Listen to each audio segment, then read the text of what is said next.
നമുക്ക് ഫ്രണ്ട്സിനെ കണ്ടിട്ട് വന്നാലോ?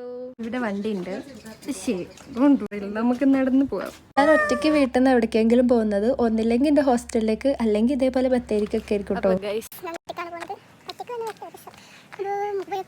ഒരാൾ ഞാൻ ഇറങ്ങുന്നതിന്റെ മുന്നേ ഇറങ്ങിയിട്ടുണ്ട്, പക്ഷെ ഇതുവരെ ഇവിടെ ഒന്നും എത്തിയിട്ടില്ല കേട്ടോ. അപ്പൊ എല്ലാരും എന്നെ പോലെ സമയത്തിന് വരിക എന്നൊക്കെ പറഞ്ഞാൽ എത്ര നടക്കുന്ന കാര്യമല്ലല്ലോ. ഇവരെന്തോ ഇവിടെ കാര്യമായ ഡിസ്കഷനിലാണ്, കേട്ടു നോക്കാം. അവസാനം ഇവരെന്തോ വലിയൊരു തീരുമാനത്തിൽ എത്തിയിട്ടുണ്ടെന്ന് എനിക്ക് തോന്നേ. ക്യാമറ ഉണ്ടാ പിന്നെ ഭയങ്കര ഇന്റലിജൻസ്. എനിക്ക് ഇഷ്ടപ്പെട്ടത്ര. എൻ്റെ ഡ്രസ്സ് എൻ്റെ സ്വാതന്ത്ര്യം.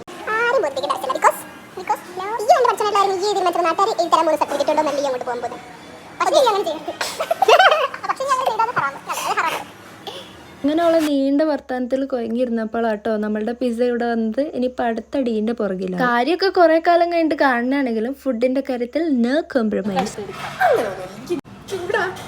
അങ്ങനെ ഓരുടെ രണ്ടാളെയും കച്ചറ തീർത്ത് ഹാപ്പി ആക്കിയിട്ട് ഒരാളെ ഞാൻ പറഞ്ഞു വിട്ടു കേട്ടോ. ഒക്കെ നാളെ എക്സാം ഉണ്ട്. ഇവളെയും കൊണ്ട് നേരെ നമ്മൾ ചായ കുടിക്കാൻ പോയത്. ഒക്കെ അവിടുന്ന് പിസ്സ കഴിച്ചത് റാഹത്തായില്ല. ഇവിടെ ആ സുമി വ്ളോഗിന് അന്വേഷിക്കാന്നാ തോന്നുന്നത്.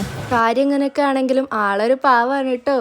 വെറുതെ നിന്ന നിപ്പില് മറ്റുള്ള കയ്യിലുണ്ടായിരുന്ന ഒരു മോതിരം കുട്ടി നെയ്സിനങ്ങോട്ട് അടിച്ചു മാറ്റിയിട്ടുണ്ട്. സംഭവം ഊരി കൊടുക്കാൻ മറന്നു പോയതാന്നാ തോന്നുന്നത്. വടിവേലിന്റെ മോതിരം എനിക്ക് കിട്ടി ഗൈസ്.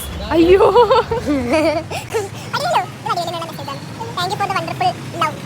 അപ്പൊ ഇതോടെ കലാപരിപാടികൾ ഇവിടെ അവസാനിച്ചിരിക്കുന്നു. അപ്പൊ ഇനി നാളെ കാണാട്ടോ.